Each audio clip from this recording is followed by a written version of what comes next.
Hello friends, मैं अंकुर श्रीवास्तव स्वागत करता हूं परीक्षा मंथन ऑफिशियल यूट्यूब चैनल पे। जैसा कि आप जानते हैं कि हम एंडोक्राइनोलॉजी का पार्ट हम कंप्लीट करने जा रहे थे और अभी कुछ पॉइंट एंडोक्राइनोलॉजी के अंतःस्रावी जो तंत्र है उसके हार्मोनल सिस्टम्स के कुछ पॉइंट्स बचे हुए हैं और फिर अब हम प्रवेश कर जाएंगे पाचन तंत्र में। तो अंतःस्रावी ग्रंथि के जो एक कुछ टिपिकल क्वेश्चन, कुछ कोशिकाएँ होती हैं, कुछ कोशिकाएँ होती हैं जिनके द्वारा हार्मोन का स्रावन होता है, तो उसे हम कहते हैं अंतःस्रावी कोशिकीय संरचना। आज का टॉपिक है अंतःस्रावी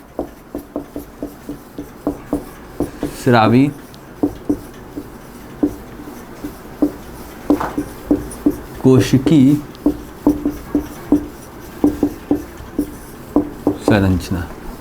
ये क्या होती है अंतःस्रावी कोशिकीय संरचना? देखिए, जैसे कुछ नर में और मादा में दोनों में कुछ कोशिकाएं होती हैं। जैसे कि एक कोशिका होती है जिसको कहते हैं हम लैंडिंग की कोशिका। ये कहाँ होती है? शुक्रजनन नलिकाओं के बाहर।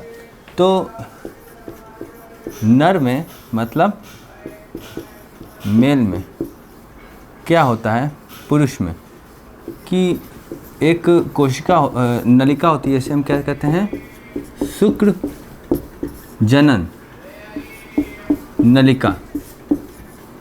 शुक्र जनन नलिका, शुक्र मीन्स होता है स्पर्म और जनन मतलब जेनेसिस, जहाँ पे शुक्र का स्पर्म का जनरेशन होता है।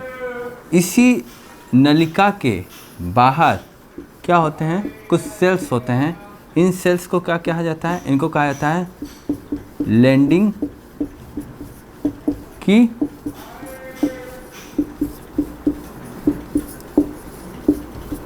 कोशिका। इन्हें हम कहते हैं लैंडिंग की कोशिका, लैंडिंग सेल्स। इनके द्वारा क्या करता है? इनके द्वारा नर हार्मोन, जिसे हम कहते हैं एंड्रोजेंस, इसका स्रावन होता है। इनके द्वारा नर हार्मोन, जिसे आप कहते हैं एंड्रोजेंस, एंड्रोजेंस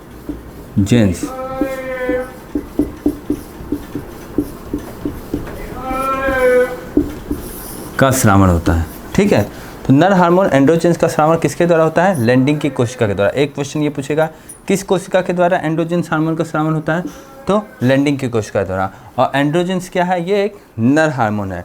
ठीक है, और ये फिर एंड्रोजेंस के स्टिमुलेशन से ही टेस्टोस्टेरोन हार्मोन का फॉर्मेशन आगे फर्दर होता है। ठीक, तो जो भी इसे हम क्या कहते हैं, इस तरह से इसको कहिए कि ये पुरुष विकास हार्मोन है। तो ये जो एंड्रोजेंस हैं, एंड्रोजेंस, ये क्या है? ये एक तरह से पुरुष विकास हार्मोन है। ठीक, पुरुष विकास हार्मोन मतलब जो भी मेल के कैरेक्टर होते हैं, जैसे भारी आवाज़, ठीक है, उसके बाद दाढ़ी मूंछ का आना,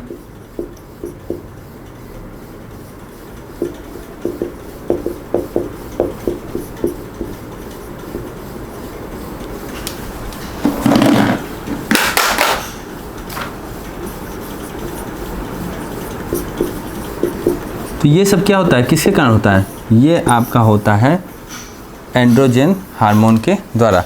तो अब तक आप जाने कि जो नर हार्मोन है, नर हार्मोन कौन सा होता है? नर में शुक्रजनन नलिकाओं के बाहर कोशिकाएं होती हैं। ये अंतःस्रावी कोशिका हमने क्यों कहा? क्योंकि ये हार्मोन का सिक्रेशन, नर हार्मोन का सिक्रेशन इन कोशिका के द्वारा हो रहा है और ये पुरुष विकास हार्मोन है। तो यहाँ से आपको क्वेश्चन क्या बन सकता है? एक क्वेश्चन ये बन सकता है, दूसरा नर हार्मोन किसे कहते हैं, तीसरा एंड्रोजन का करैक्टर क्या है, पुरुष विकास हार्मोन किसे कहते हैं। इतने टाइप के आपके क्वेश्चंस बन सकते हैं। अब हम बात करते हैं कि जो नारी में, फीमेल्स में क्या होता है। फीमेल्स में जो ओवरीज होती है वो भी एक सेल्स है।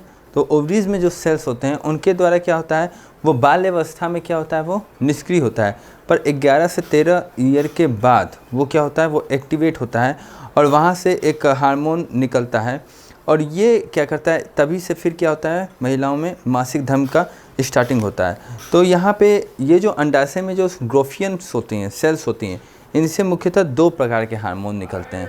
एक तो हार्मोन जिसे हम कहते हैं एस्ट्रोजन हार्मोन कहते हैं, ठीक है। ये फीमेल हार्मोन है एस्ट्रोजन, फॉलिकुलर एस्ट्रोजन हार्मोन। तो ये एस्ट्रोजन हार्मोन जिस तरह से पुरुष विकास हार्मोन कहते हैं उसको हम कहते हैं नारी विकास हार्मोन, ठीक है। तो नारियों में जो यूटेरस का डेवलपमेंट हुआ या फिर फीमेल्स में यूटेरस का डेवलपमेंट हुआ या मेमोरी ग्लैंड का डेवलपमेंट हुआ, तो ये सब क्या होता है एस्ट्रोजन के द्वारा ही इफेक्ट के कारण होता है। और आफ्टर मीनोपॉज, रजोनिवृत्ति के बाद ये हार्मोन का स्रावण क्या हो जाता है, कम हो जाता है, ठीक है। इसके कारण बोन्स की प्रॉब्लम्स आती हैं, बोन कमज़ोर होने लगते हैं, ये सब प्रॉब्लम आते हैं। और एक और हार्मोन होता है, वो क्या होता है, वो कार्पस ल्यूटिशियम एक स्ट्रक्चर होता है, उसके द्वारा प्रोजेस्टेरॉन टाइप का हार्मोन बनता है जो कि प्रेगनेंसी को मेंटेन करता है, उसको हम प्रेगनेंसी हार्मोन भी कहते हैं। और साथ ही यहाँ पे एक रिलैक्सिन हार्मोन भी निकलता है। ये रिलैक्सिन हार्मोन जिस तरह से शब्द से लग रहा है कि प्रेगनेंसी के बाद पार्चुरेशन का टाइम, मतलब कि बच्चे का डिलीवरी के टाइम गर्भाशय की ग्रीवा को, ठीक है, रिलैक्स करता है और बच्चे के प्रसव के दौरान बच्चे को बाहर जन्म लेने में काफ़ी मदद करता है रिलैक्सिन हार्मोन। तो अब हम बात करते हैं ओवरीज के द्वारा निकलने वाले मादा हार्मोन, फीमेल हार्मोन के बारे में, ठीक है। तो ये आपका नर में, मेल में हार्मोन के बारे में बात हो गई, पुरुष विकास हार्मोन की। अब हम फीमेल्स में बात करेंगे।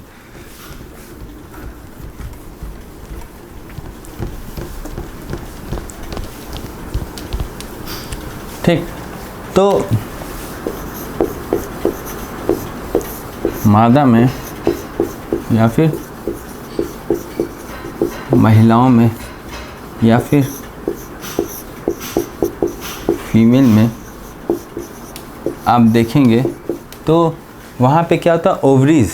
ओवरीज को हिंदी में क्या कहते हैं, ओवरीज को हिंदी में कहते हैं अंडाशय। अंडाशय क्या होता है, यहाँ पे एक स्ट्रक्चर होता है अंडाशय, ओवरीज। ये क्या होता है कि बाल्यावस्था में ये निष्क्रिय होता है, ठीक। बट 11 से 13 ईयर के बाद ये क्या हो जाता है, सक्रिय हो जाता है, जिससे मासिक धर्म की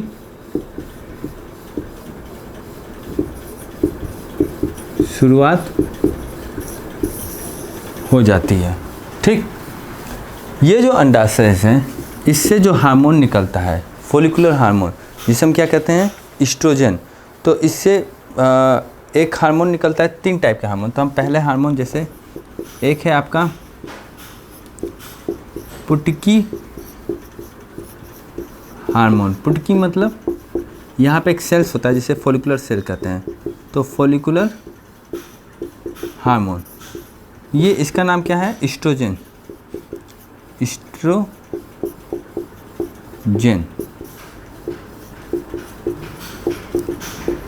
ये क्या है, ये है नारी विकास हार्मोन। ये नारी विकास हार्मोन का कार्य करता है, ठीक है। नारी विकास हार्मोन मीन्स जैसे यूटेरस का डेवलपमेंट हुआ, ठीक, मेमोरी ग्लैंड का डेवलपमेंट हुआ, ठीक, एक्सेट्रा। जितने भी फीमेल्स के कैरेक्टर्स होते हैं वो डेवलपमेंट में सबसे मेन इम्पॉर्टेंट कौन होता है, एस्ट्रोजन हार्मोन होता है, नारी विकास हार्मोन। इसलिए हम इसको फॉलिकुलर हार्मोन भी कहते हैं। दूसरी बात क्या होती है कि और रजोनिवृत्ति के बाद, मेनोपॉज के बाद ये हार्मोन का सिक्रेशन कम हो जाता है, ठीक। ये रजोनिवृत्ति मीन्स आफ्टर मेनोपॉज। मेनोपॉज के बाद, मेनोपॉज के समय से क्या हो जाता है कि जब मासिक धर्म बंद हो जाती है, मासिक धर्म का बंद होना, ये कब होता है, ये होता है करीब करीब 42 से 45 ईयर के एज में, ठीक। के बाद ईस्ट्रोजन हार्मोन का स्रावन कम हो जाता है। ईस्ट्रोजन हार्मोन का स्रावन कम हो जाता है।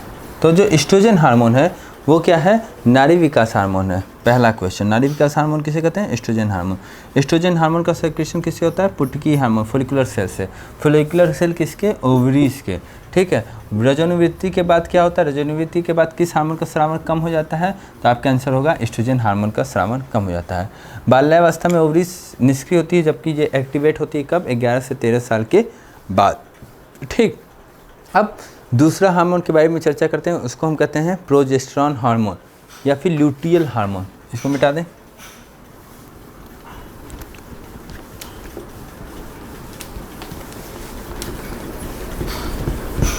तो नेक्स्ट है हमारा प्रोजेस्टेरॉन हार्मोन।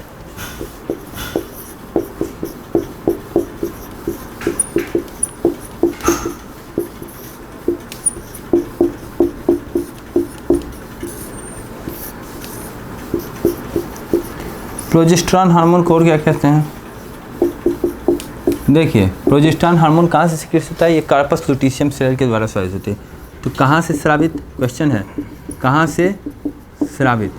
तो आपका आंसर क्या होगा? कार्पस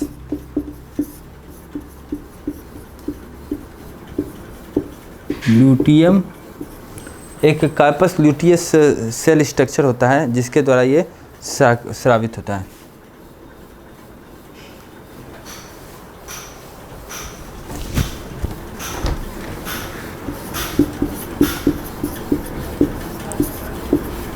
कार्पस ल्यूटियम द्वारा। ठीक है। और इसका मुख्य कार्य क्या है? देखिए, इसका मुख्य कार्य है प्रेगनेंसी को मेंटेन रखना, इसलिए हम इसी को कहते हैं प्रेगनेंसी हार्मोन भी कहते हैं। इसका अगर मुख्य कार्य देखिए तो मुख्य कार्य वो क्या है? वो है प्रेगनेंसी में को सहायता देना या फिर मेंटेन रखना। ठीक। इसको और क्या कहते हैं? Also called as pregnancy hormone. तो प्रोजेस्टेरॉन हार्मोन, जिसे हम क्या कहते हैं? प्रेगनेंसी हार्मोन भी कहते हैं, प्रेगनेंसी को मेंटेन रखने में सहायक होता है। ये कहाँ से सिक्रेट होता है? कार्पस लुटियस द्वारा, ल्यूटियम नाम का जो स्ट्रक्चर होता है उसके द्वारा स्रावित होता है। यही कार्पस ल्यूटियम से एक हार्मोन रिलैक्सिन भी सिक्रेट होता है। और ये रिलैक्सिन क्या करता है कि जब बच्चे का विकास होता है, गर्भाशय को सिकुड़ने नहीं देता है एक चीज़, और गर्भाशय को मुलायम रहता है, और अंततः गर्भाशय का ग्रीवा जो होता है वो फैल जाता है और बच्चों के प्रसव के दौरान निकलने में, जन्म में आसानी होती है। ठीक है। तो कार्पस लुटियम से ही एक और हार्मोन निकलता है, थर्ड हार्मोन, उसको हम कहते हैं रिलैक्सिन हार्मोन। और ये रिलैक्सिन हार्मोन कहाँ से निकलता है? तो आपका स्ट्रक्चर आंसर होगा कार्पस ल्यूटियम से। और इससे किस चीज़ का स्रावन करता है?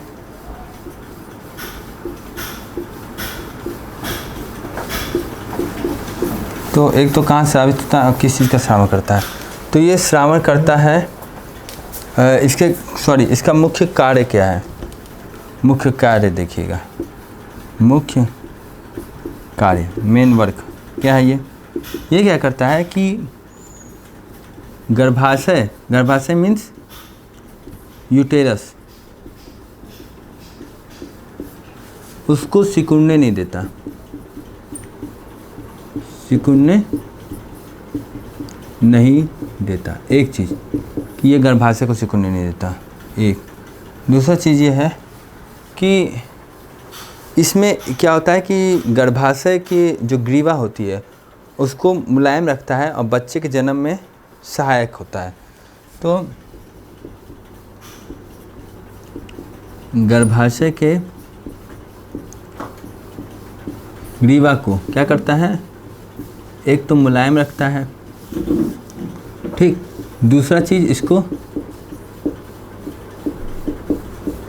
सिकुड़ने नहीं देता,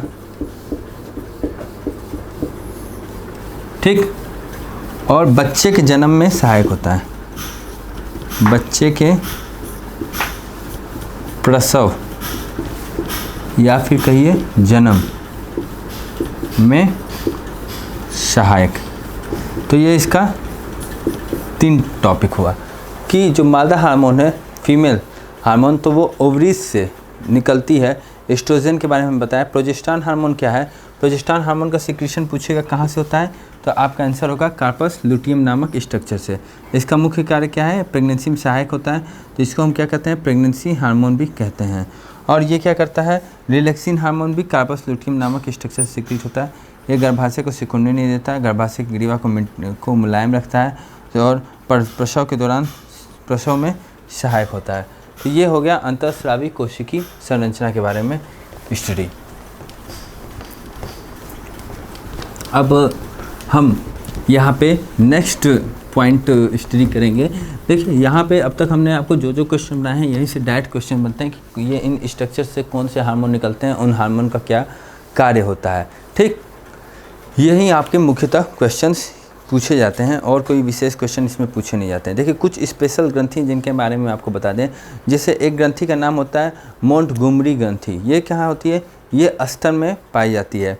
और एक होती है पार्थिनोजेनेसिस। पार्थिनोजेनेसिस प्रजनन क्या होता है, देखिए पार्थिनोजेनेसिस प्रजनन मीन्स होता है कि बिना निषेचन के द्वारा जब वृद्धि होती है और वयस्क का फॉर्मेशन होता है, उसे क्या कहते हैं, पार्थिनोजेनेसिस, निषेचन। एक वर्ड आता है, जनरली क्वेश्चन पूछा जाता है कि पार्थिनोजेनेसिस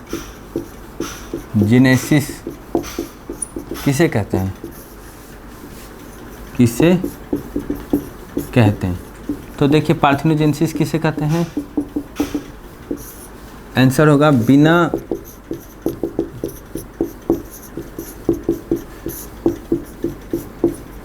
निषेचन के, बिना निषेचन के वयस्क का बच्चे का भ्रूण का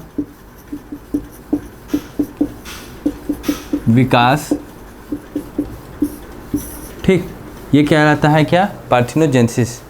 और जो प्रेगनेंसी टेस्ट होती है, प्रेगनेंसी टेस्ट के दौरान यूरिन में किस चीज़ का टेस्ट किया जाता है, इसमें क्या होता है कि एक कोरियोनल गोनेडोट्रोपिन हार्मोन होता है जिसका हम यूरिन में टेस्ट करते हैं, ठीक।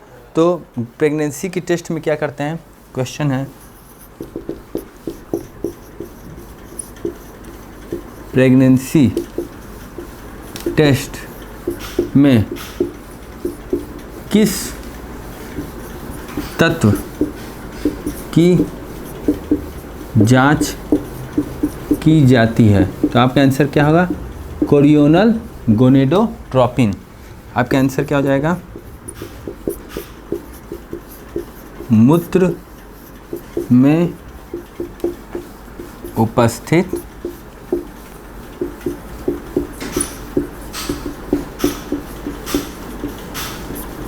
कोरियोनल गोनेडोट्रोपिन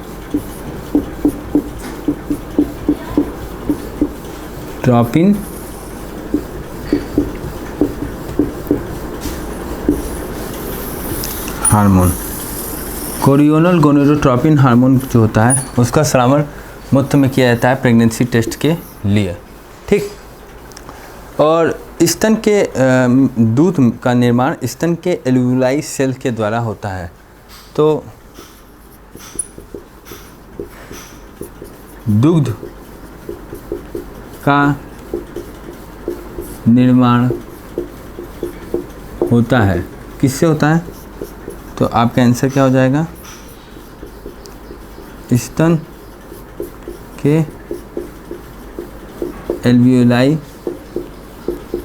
सेल के द्वारा। तो स्तन के एल्वियोलाई सेल से दुग्ध का निर्माण होता है प्रेगनेंसी टेस्ट में क्या कहते हैं, कोरियोनल गोनेडोट्रोपिन का हम टेस्ट करते हैं, इसको इंग्लिश में भी लिख सकते हैं, कोरियोनल गोनेडोट्रोपिन हार्मोन। ठीक, और पार्थेनोजेनेसिस का मतलब क्या होता है, बिना निषेचन के बच्चे का भ्रूण का विकास करना। ठीक, इसे हम क्या कहते हैं, पार्थेनोजेनेसिस। देखिए क्या होता है, 10 सप्ताह शिशु का जो भ्रूण का फॉर्मेशन क्या होता है, 10 सप्ताह का एक विकसित जो युग्मज होता है, 10 सप्ताह मतलब 2 माह 2.5 माह का, उसको हम भ्रूण कहते हैं। इस प्रक्रिया को हम क्या कहते हैं, भ्रूणी विकास। ठीक है, और एम्ब्रियो, भ्रूण को इंग्लिश में क्या कहेंगे, एम्ब्रियो। और भ्रूण में क्या होता है, एक्टोडर्म, मेसोडर्म, एंडोडर्म, जो तीनों स्किन की लेयर्स होती हैं, वो उनका डेवलपमेंट हो जाता है करीब करीब 4 सप्ताह के अप्रॉक्स तक में। और भ्रूण में क्या होता है, डाइजेस्टिव सिस्टम, उसका नर्वस सिस्टम, पाचन तंत्र, तंत्रिका तंत्र, हाथ पैर, इन सभी का भी डेवलपमेंट हो जाता है करीब करीब 9 सप्ताह तक। भ्रूण का पोषण किसके द्वारा होता है, प्लेसेंटा के द्वारा। और प्लेसेंटा में 2 टाइप के सेल होते हैं, जरायु और एमनियन। तो हम भ्रूण के बारे में पढ़ लेते हैं, इसको नोट कर लीजिए, मिटा लीजिएगा। भ्रूणी विकास किसे कहते हैं,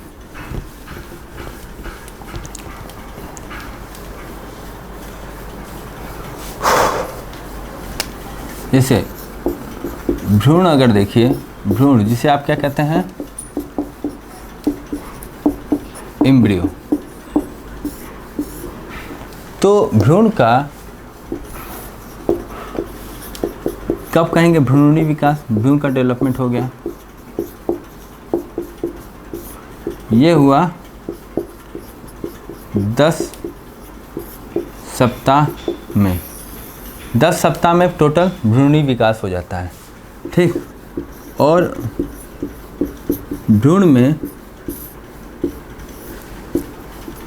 हाथ पैर, पाचन तंत्र, ठीक, तंत्रिका तंत्र, जो इन सभी चीज़ों का विकास कब होता है, ये 9 सप्ताह तक में हो जाता है। ठीक, और भ्रूण में जो पोषण होता है वो किसके द्वारा होता है, भ्रूण का पोषण ये होता है प्लेसेंटा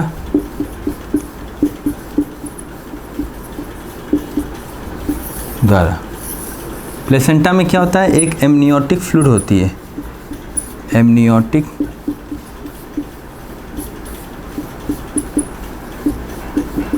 फ्लूइड। और ये एमनियोटिक फ्लूइड बच्चे को क्या करती है, द्रव जर्क से बचाती है। मतलब जो प्लेसेंटा होता है जिसमें ये बच्चा क्या होता है, वो डेवलप करता रहता है, उसके चारों तरफ ये जो फ्लूइड भरा होता है, इसे हम क्या कहते हैं, एमनियोटिक फ्लूइड। एमनियोटिक फ्लूइड बच्चे को जर्क से बचाती है। और इसी प्लेसेंटा के द्वारा ये बच्चा के अम्बलाइकल कार्ड के द्वारा ये जुड़ा होता है, इसे हम क्या कहते हैं, अम्बलाइकल कार्ड। और इसी अम्बलाइकल कार्ड के द्वारा जो ब्लड सप्लाई होती है, उसी से बच्चे का प्रॉपर पोषण होता है। तो भ्रूण का पोषण किसके द्वारा होता है, क्वेश्चन पूछेगा, तो प्लेसेंटा द्वारा। प्लेसेंटा में क्या होता है, कौन सा फ्लूइड भरा होता है, तो एमनियोटिक फ्लूइड। इसी का एमनियोसिंथेसिस टेस्ट भी होता है, जिससे बार बारी के द्वारा लिंग निर्धारण का डिटर्मिनेशन पहले होता था। भ्रूण में क्या, अब ये बैंड है, भ्रूण का विकास क्या होता है, भ्रूण का विकास 9 सप्ताह तक होता है, जिसमें उसका हाथ पैर, डाइजेस्टिव सिस्टम और नर्वस सिस्टम का डेवलपमेंट होता है। टोटल 10 सप्ताह तक में भ्रूण का विकास हो जाता है। ठीक है, भ्रूणी विकास मतलब टोटल विकास मतलब एक विकसित युग्मज का रूप ले लेता है, विकसित युग्मज का रूप ये ले लेता है, कब तक, 10 सप्ताह तक। तो ये बात हो गई एम्ब्रियो की। ठीक, अब हम कुछ ऐसे स्पेसिफिक हार्मोन के बारे में चर्चा कर लें, जैसे कि ओवरी। ओवरी क्या होती है, मादा के जनन तंत्र में अगर देखा जाए कुछ आर्गन के बारे में, और फीमेल के मेल के जनन तंत्र में ओवरी क्या होता है, ओवरी 2 होते हैं, पेयर्स में होते हैं, और गर्भाशय के दोनों तरफ, यूटेरस के दोनों तरफ होते हैं। और ओवरी में ओवा, अंडाणु का निर्माण होता है। इसमें क्या होता है कि जो मादा हार्मोन होती है, एस्ट्रोजन, प्रोजेस्टेरॉन, जैसे नारी विकास हार्मोन प्रोजेस्टेरॉन, जो कि प्रेगनेंसी हार्मोन का श्रावण होता है। ठीक, और उसके बाद यहाँ होता है ओवरी जो होती है यूटेरस से कनेक्ट होती है किसके द्वारा, ओवरी डक्ट द्वारा, ठीक, ओवरी डक्ट द्वारा। और फाइनल निषेचन जो होता है इसी ओवरी डक्ट में होता है। तो ये क्या स्ट्रक्चर होता है, जो अंडाशय से गर्भाशय को जोड़ने वाला जो स्ट्रक्चर होता है उसे हम क्या कहते हैं, ओवी डक्ट। इसको नोट कर लेंगे, इसको मिटा दें।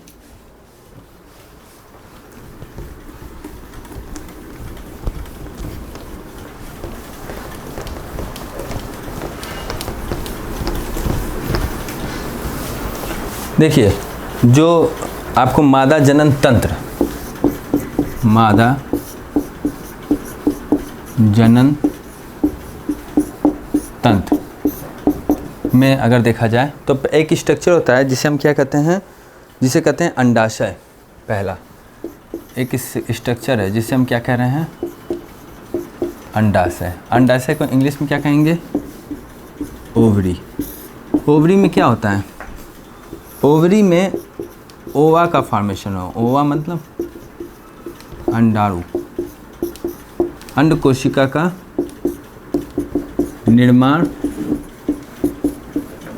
होता है, पहली चीज़। दूसरी चीज़, इसी अंडाणु के द्वारा, फॉलिकल सेल्स के द्वारा आपके दो नाड़ी विकास हार्मोन एस्ट्रोजन और प्रोजेस्टेरॉन का सिक्रीशन होता है, ठीक है। इनके द्वारा दो नाड़ी विकास हार्मोन कौन कौन से,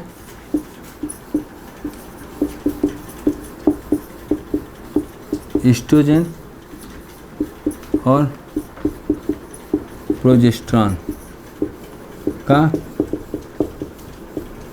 स्रावण होता है। एस्ट्रोजन और प्रोजेस्टेरॉन का स्रावण होता है, ठीक। और इसी से एक और स्ट्रक्चर होता है जिसे हम कहते हैं ओवा डक्ट, ओवरी डक्ट। ये क्या करती है, और ये क्या होते हैं, ये इनकी संख्या 2 होती है, इनकी संख्या 2 होती है। मीन्स ये अगर यूटेरस है तो यूटेरस के दोनों तरफ क्या होते हैं, ये आपके अंडाशय होते हैं। और ये क्या कहलाता है, दैट इज ओवी डक्ट, अंडवाहिनी, ठीक। इसको मिटा दें। अंडाशय क्या होता है, ओवा का निर्माण होता है, एक क्वेश्चन, ठीक। अंडाशय में क्या होता है, ओवा का निर्माण होता है। दूसरा क्वेश्चन, इनके द्वारा नाड़ी विकास हार्मोन एस्ट्रोजन प्रोजेस्टेरॉन सिक्रीट होता है। इनकी संख्या कितनी होती है, 2 होती है। तो इसको मिटा दिया जाए।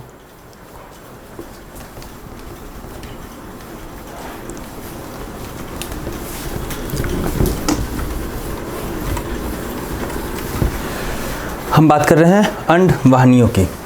दूसरी,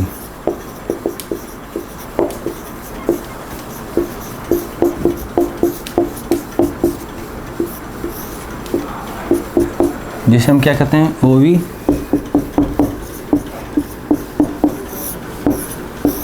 डक्ट की। ये जो ओवी डक्ट होती है इसे हम कहते हैं, इसे फैलोपियन ट्यूब भी कहते हैं, इसे फैलोपियन ट्यूब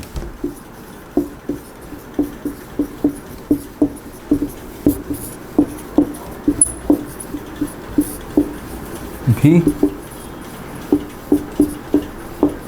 कहते हैं। तो क्वेश्चन आएगा फैलोपियन ट्यूब किसे कहते हैं, तो किसे कहते हैं, ओवी डक्ट को। ये कौन सा एनाटॉमिकल स्ट्रक्चर है कि ये अंडाशय से गर्भाशय को जोड़ने का वर्क करता है, ठीक है।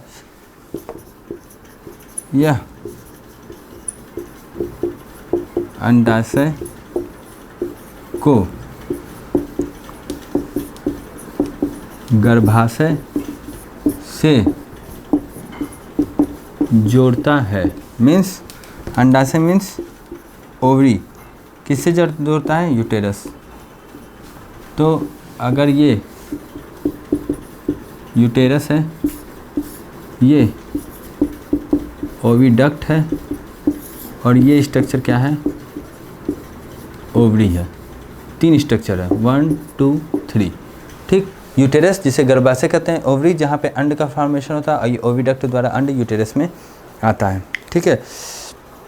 तो अब यहाँ पे नेक्स्ट चीज़ ये राइज होती है कि निषेचन की प्रक्रिया कहाँ होती है, वो होती है ओविडक्ट में ही होती है।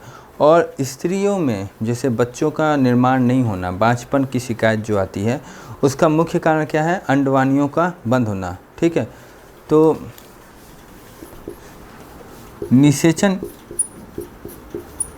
को इंग्लिश में क्या कहते हैं? फर्टिलाइजेशन। तो फर्टिलाइजेशन की प्रक्रिया कहाँ होती है? ये होती है अंडवाहिनी में। एंड स्त्रियों में बच्चे के या गर्भधारण न होने का सबसे बड़ा मुख्य रीज़न क्या है? अंडवाहिनियों का सिकुड़ना या बंद रहना। स्त्रियों में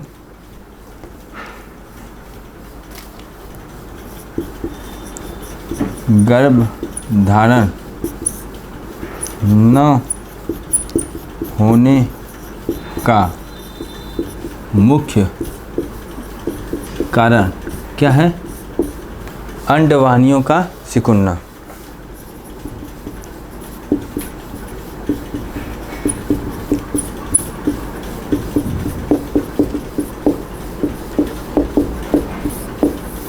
ये इसका मुख्य कारण है। फॉलोपियन ट्यूब ब्लॉक होती है, तो इस फॉलोपियन ट्यूब को ओपन करते हैं। देन क्योंकि यहाँ पे क्या होता है, इस यहाँ ओवा और यहाँ से जब स्पर्म आएगा तब यहाँ पे फ्यूज़न हो रहा है और फिर उसका एम्ब्रियो का फॉर्मेशन हो रहा है।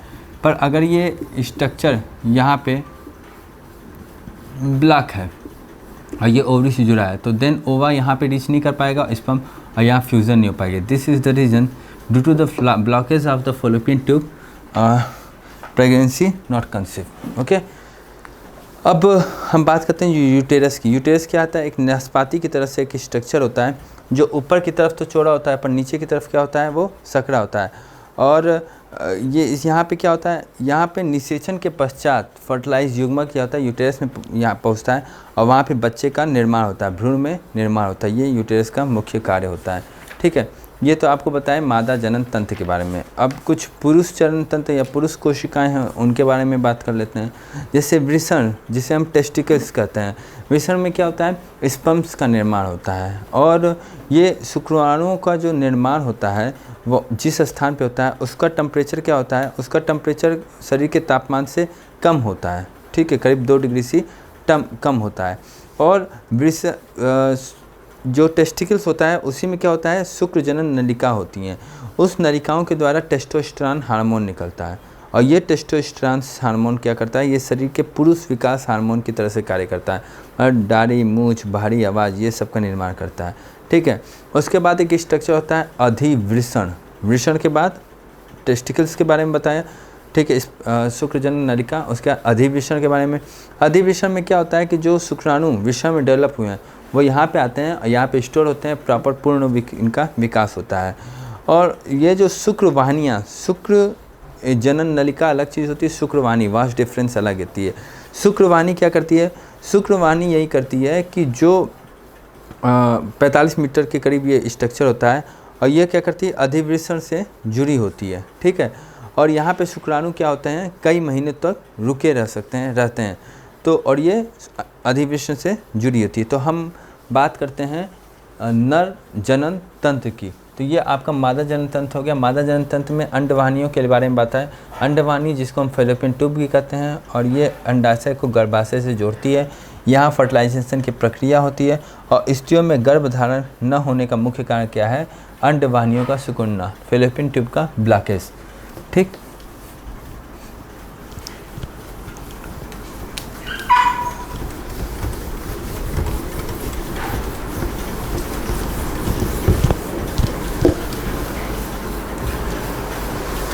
तो नेक्स्ट स्ट्रक्चर हम बात कर रहे हैं नर विकास हार्मोन की। नर विकास हार्मोन। देखिए नर विकास हार्मोन क्या होता है? नर विकास हार्मोन ये तो जानते हैं, टेस्टोस्टेरोन होता है। यहाँ टाइटल है नर जनन तंत्र की। नर जनन male reproductive organ, male reproductive system. देखिए नर में एक स्ट्रक्चर है जिसे हम क्या कह रहे हैं, वृषण और वृषण कोष। पहला स्ट्रक्चर के बारे में बात करते हैं जिसे कहते हैं वृषण, जिसे कहते हैं टेस्टिस एंड टेस्टिकल्स, वृषण कोष, जिसे आप टेस्टिस और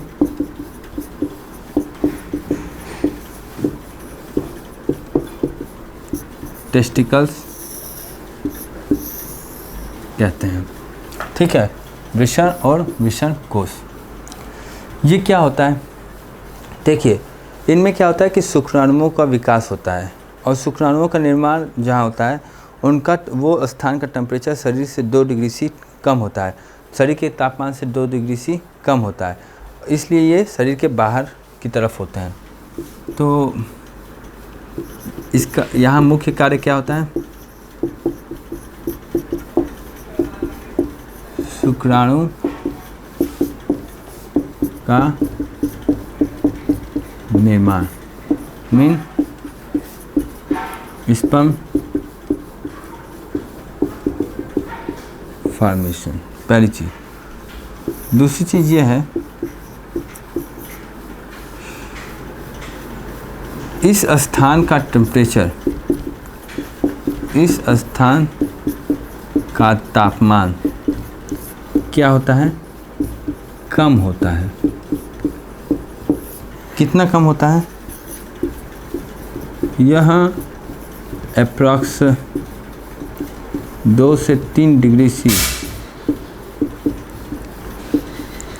तापमान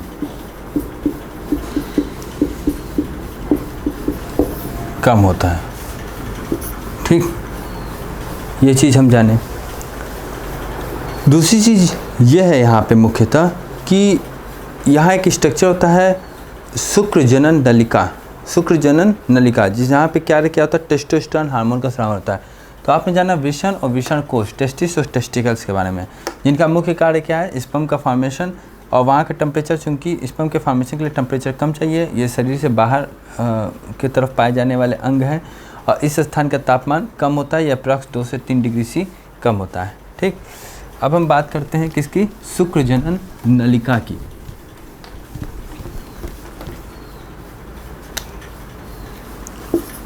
दूसरा है शुक्र जनन नलिका। यहाँ पे क्या होता है, इसका मुख्य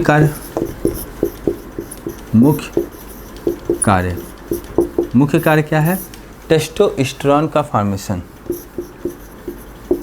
टेस्टोस्टेरोन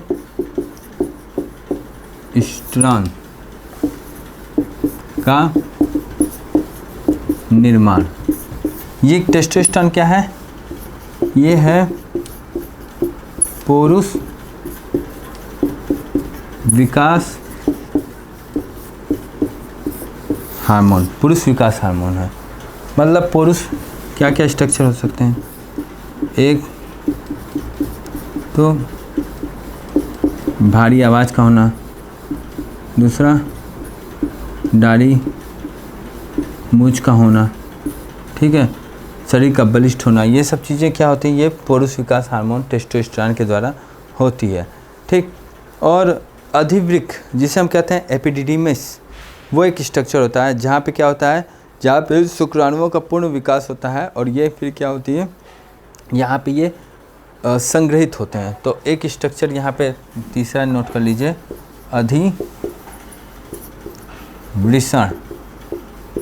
इसे आप इंग्लिश में क्या कहेंगे, एपिडिडिमिस, अधिवृषण। यहाँ पे क्या होता है, यहाँ पे शुक्राणु का मतलब स्पर्म का 2 चीज़ होता है, एक तो पूर्ण विकास होता है, दूसरी चीज़ यहाँ पे ये संग्रहित होता है। संग्रहित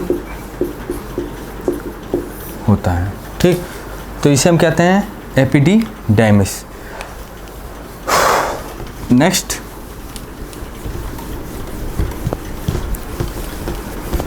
है स्ट्रक्चर, जिसे हम क्या कहते हैं, एक तो टेस्टिस के बारे में हो गया, टेस्टिकल्स विसर्ण कोश के बारे में बात कर लिए। दूसरा हमने शुक्र जनन नलिका के बारे में बात कर ली। ठीक, अधिविषण के बारे में बात कर ली। लास्ट है वास्ट डिफरेंस। वास्ट डिफरेंस जिसे हम क्या कहते हैं, शुक्रवाहिनी है। शुक्रवाहिनी क्या होती है, ये अधिविषण से जुड़ी होती है। जैसे अभी मैंने आपको बताया वृषण के बारे में, वृषण के बाद हमने बनाया आपको शुक्र जनन नलिका के बारे में, शुक्र जनन नलिका के बाद हमने आपको बताया अधिविषण के बारे में, और अधिविषण के बारे में बाद हमने आपको क्या बताया, शुक्रवाहिनी के बारे में। शुक्रवाहिनी, शुक्रवाहिनी क्या होती है, ये इससे जुड़ती है, अधिविषण इससे जुड़ा होता है। शुक्रवाहिनी में क्या होता है मुख्यतः, ये यहाँ नसबंदी में क्या होता है, यहीं पे इफेक्ट करते हैं। जो शुक्राणु अधिविषण से शुक्रवाहिनी में जा रहे हैं, यहाँ ब्लॉक करते हैं। यहाँ शुक्राणु कई महीने तक जीवित रहता है। ठीक है, तो शुक्रवाहिका अधिविषण से जुड़ी होती है शुक्राशय द्वारा। तो शुक्रवाहिनी का मुख्य कार्य क्या है, 45 सेंटीमीटर के करीब एक स्ट्रक्चर होती है इसकी, जिसकी दीवार काफ़ी थिक होती है, और यह क्या आता है, अधिविषण से जुड़ी होती है। तो शुक्रवाहिनियाँ, शुक्रवाहिनियाँ,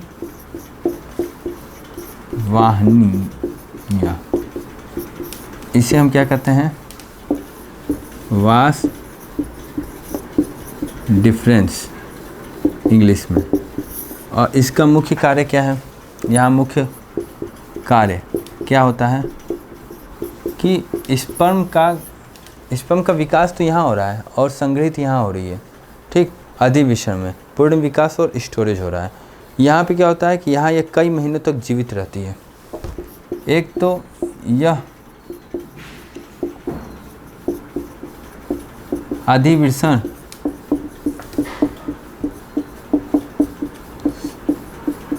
से जुड़ा होता है। ठीक, और यहाँ यह कई महीने तक क्या होती है,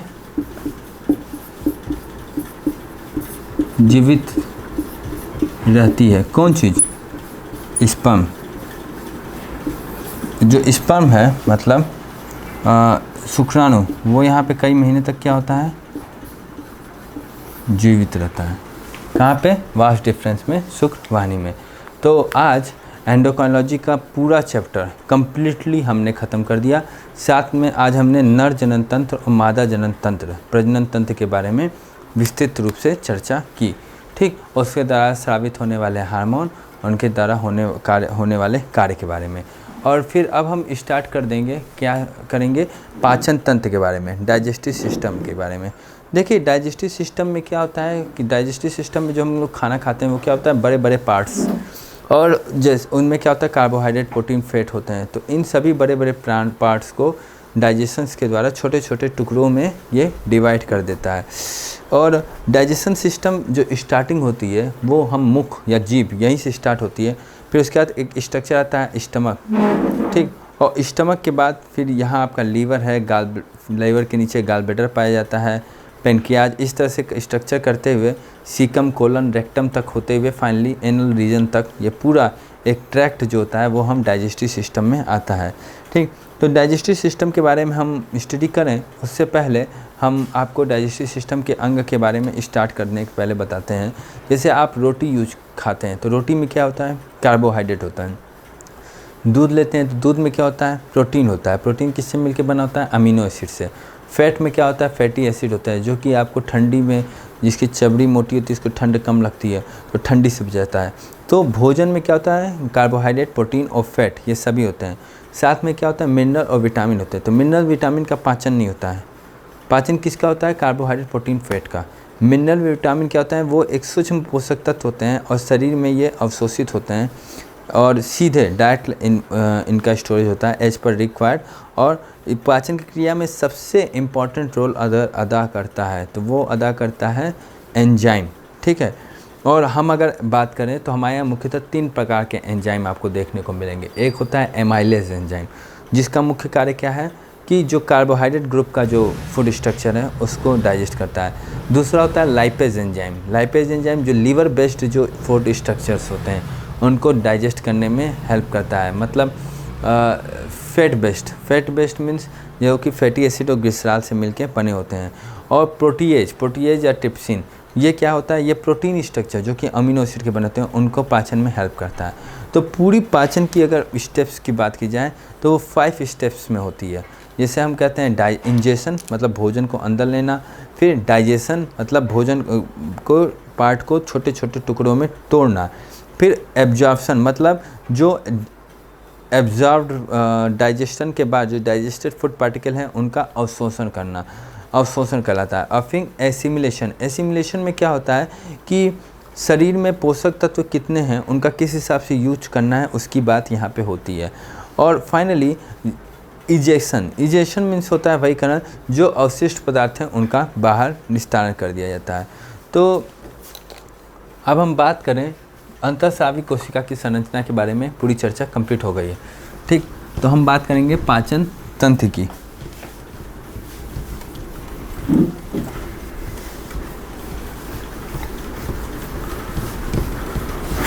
पाचन तंत्र के बारे में हम आज आपको इंट्रो लेक्चर देते हैं कि पाचन तंत्र होता क्या है। देखिए, पाचन तंत्र जिसे हम क्या कहते हैं, डाइजेस्टिव सिस्टम। देखिए, जो डाइजेस्टिव सिस्टम है, जो भी आप भोजन लेते हैं उसमें मुख्यतः क्या होता है, 3 प्रकार के आपको बेसिक फूड स्ट्रक्चर्स होते हैं। एक होता है कार्बोहाइड्रेट, दूसरा क्या होता है आपको पास प्रोटीन, और तीसरी स्ट्रक्चर होती है वो होती है आपकी फैट, ठीक। तो कार्बोहाइड्रेट होता है, प्रोटीन होता है और फैट होता है। ये जो कार्बोहाइड्रेट है ये क्या करता है, जैसे आप रोटी खा रहे हैं तो उसमें आपको कार्बोहाइड्रेट मिल रहा है, ठीक। आप दूध पी रहे हैं तो उसमें आपको क्या मिल रहा है, प्रोटीन मिल रहा है। अगर आप फैटी स्ट्रक्चर खा रहे हैं जैसे मांस, ठीक है, या फिर और भी कोई भी पज, तो वो उसमें आपको फैटी स्ट्रक्चर्स मिल रहे हैं। तो ये क्या करते हैं, ये फाइनली इनके जो सिंपल फॉर्म है, सिंपल फॉर्म मतलब ये जैसे एक मोनोसेकेराइड, डाइसेकेराइड, ट्राइसेकेराइड टाइप का कॉन्सेप्ट होता है। और ये आपको जब हम पोषक तत्व बताएंगे तो उसमें बताएंगे। जैसे प्रोटीन होती है तो प्रोटीन किससे मिलके बनी होती है, अमीनो एसिड से मिलके बनी होती है। कार्बोहाइड्रेट का जो बेसिक स्ट्रक्चर मान लीजिए ग्लूकोज से मिलके बना होता है, ग्लूकोज एग्जाम्पल के लिए। फैट है तो फैट किससे मिलके बना होता है, एक होता है इसमें फैटी एसिड और प्लस किससे मिलके बना होता है, ग्लिसरॉल, 2 चीज़ों से मिलके बना होता है। तो डाइजेशन में क्या होता है, डाइजेशन सिस्टम में भोजन में क्या होता है कि इस स्ट्रक्चर में यहाँ पे और यहाँ पे क्या होता है कि यहाँ पे एंजाइम वर्क करता है। और ये एंजाइम क्या करते हैं कि भोजन के जो बड़े टुकड़े होते हैं, बड़े बड़े तत्वों को, बड़े बड़े एलिमेंट्स को क्या करता है, स्मॉलर पोषक तत्व में, मतलब छोटे तत्वों में क्या कर देता है, तोड़ देता है। किसके द्वारा, एंजाइम के द्वारा। और इसी को हम क्या कहते हैं, हम that is called as the digestion, ठीक। डाइजेशन जनरली जो जैसे जीभ होती है, जीभ के पास क्या होते हैं, जीभ में ग्लैंड्स होते हैं, इन ग्लैंड्स में भी एंजाइम्स निकलते हैं। तो डाइजेशन आपका यहाँ से स्टार्ट होता है और लास्ट आते आते तक जो छोटी आंत बड़ी आंत होती है पूरे आंत तक होती है। ये भी 2 होती है, छोटी और बड़ी। तो यहाँ तक ये कहने को छोटी है बट इसकी लेंथ क्या होती है, वो इसकी लेंथ ज़्यादा होती है इन कंपेरिजन टू इसके। ये केवल आपको क्वेश्चन बस नहीं, आपको एक कॉन्सेप्ट बता रहे हैं। तो ये पूरा जो ट्रैक होता है उसको हम क्या कहते हैं, एलिमेंट्री कैनाल, या फिर आप इसे कहेंगे पाचन तंत्र नलिका, ठीक। एलिमेंट्री कैनाल होती है, ठीक। तो डाइजेस्टिव सिस्टम में क्या होता है कि कार्बोहाइड्रेट, प्रोटीन, फैट को सूक्ष्म तत्वों में जैसे ग्लूकोज में, अमीनो एसिड में, फैटी एसिड, ग्लिसरॉल में एंजाइम की क्रिया के द्वारा बदल दिया जाता है, जिसमें कि बड़े बड़े तत्व क्या होते हैं वो छोटे तत्वों में टूट जाते हैं। और ये जीभ से स्टार्ट कर होते हुए आंत तक ये पूरा एक लंबा स्ट्रक्चर होता है। ठीक, अब वैसे कौन कौन से एंजाइम्स होते हैं, कुछ एंजाइम्स के बारे में जानते हैं। अरे तो मिट ही नहीं रहा।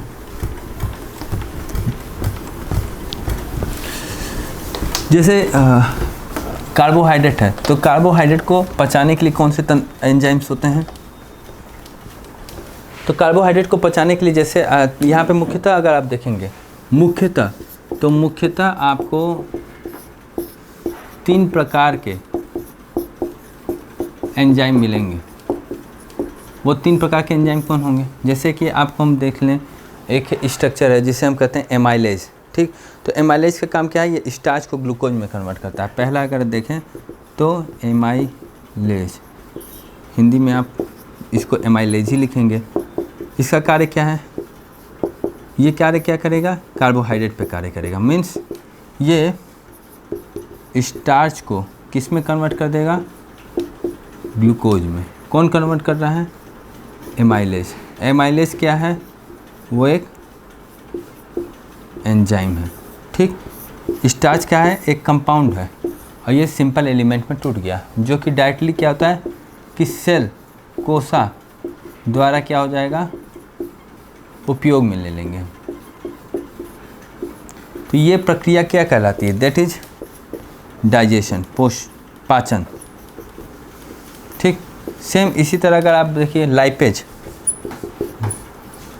लाइपेज क्या करेगी, जिसे आप हिंदी में क्या कहेंगे, लाइपेज क्या करेगी कि ये जो फैट है, इस फैट को पे लाइपेज करेगी और ये लाइपेज इसको ब्रेक कर देगी 2 चीज़ में, एक तो फैटी एसिड में और दूसरा किस में कन्वर्ट कर देगी, ग्लिसरॉल में। फैटी एसिड और ग्लिसरॉल में ब्रेक कर देगी कौन, लाइपेज। ठीक, तीसरा एक स्ट्रक्चर यहाँ पे होता है जिसे हम कहते हैं प्रोटीएज या फिर ट्रिप्सिन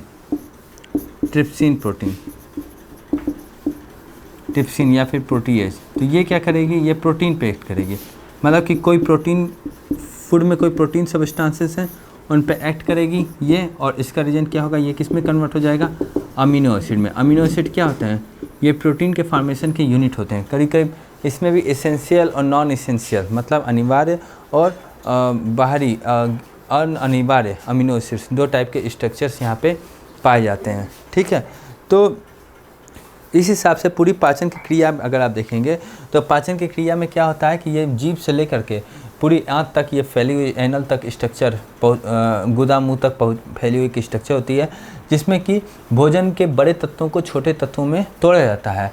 और वो भोजन में मुख्यतः एक कार्बोहाइड्रेट या फैट या प्रोटीन पाया जाता है, जिनमें मुख्य कार्य एंजाइम के द्वारा होता है। और ये एंजाइम जैसे 3 ग्रुप ऑफ एंजाइम हमने बताया, एमाइलेज, लाइपेज और ट्रिप्सिन, जो कि शरीर के डिफरेंट अंग के द्वारा स्रावित होते हैं। और टोटल अगर भोजन की अगर प्रक्रिया को देखेंगे तो टोटल भोजन की प्रक्रिया 5 स्टेप्स होते हैं जिसमें ये कंप्लीट होती है। ये केवल एक ओवरऑल आज आपको आइडिया बता रहे हैं, ये क्वेश्चंस का इससे कोई रिलेशन है बट वो आपको टुकड़े में नोट करवाया जाएगा। देखिए जो पाचन होता है, पाचन या डाइजेशन, ये क्या होता है, 5 स्टेप में होता है। 5 स्टेप्स में डाइजेशन होता है। जैसे पहला कहेंगे इंजेशन। इंजेशन मतलब भोजन को ग्रहण करना। First is ingestion. इसमें क्या होता है, भोजन को ग्रहण करना। बी सेकंड क्या है, पाचन, डाइजेशन।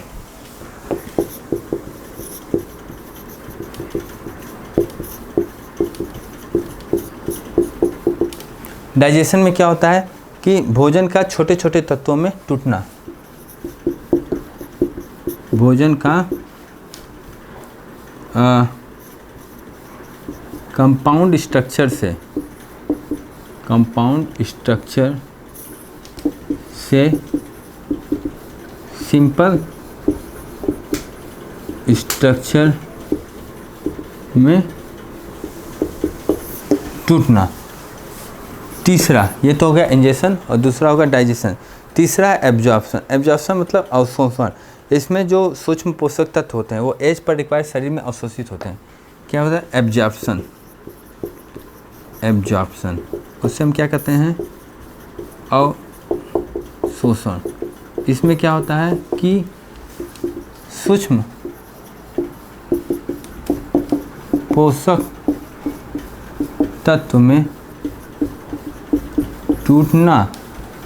टूटने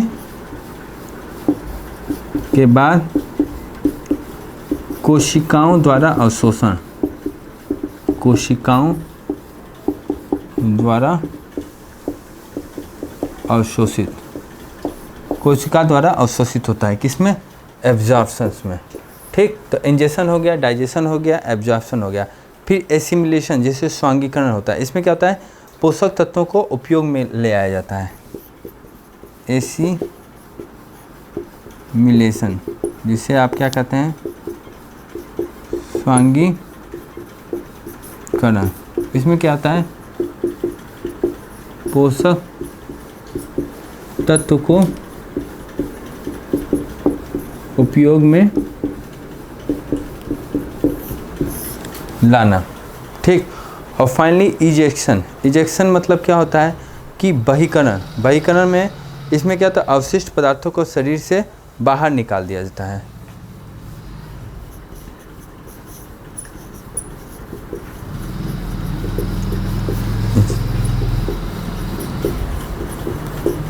बहिकरण इसमें क्या किया जाता है कि जो अवशिष्ट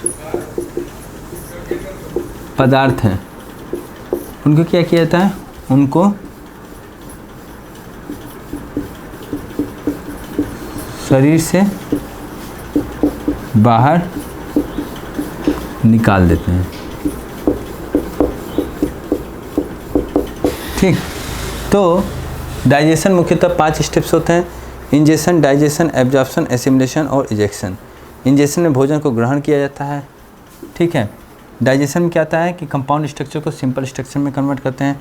एब्जॉर्प्शन, अवशोषण क्या आता है? सूक्ष्म पोषक तत्व टूटते हैं और टूटने के बाद उनका क्या करते हैं? हम अवशोषण कर लेते हैं। और देन एसिमिलेशन में पोषक तत्वों का उपयोग में लिया जाता है।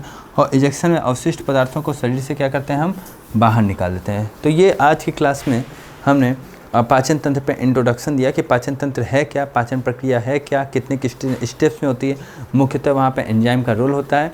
और कल की क्लास में फिर हम डाइजेस्टिव सिस्टम्स के नेक्स्ट टॉपिक्स पे हम चर्चा करेंगे। तब तक के लिए धन्यवाद और फिर नेक्स्ट क्लास के लिए फिर आप इनवाइट कीजिए।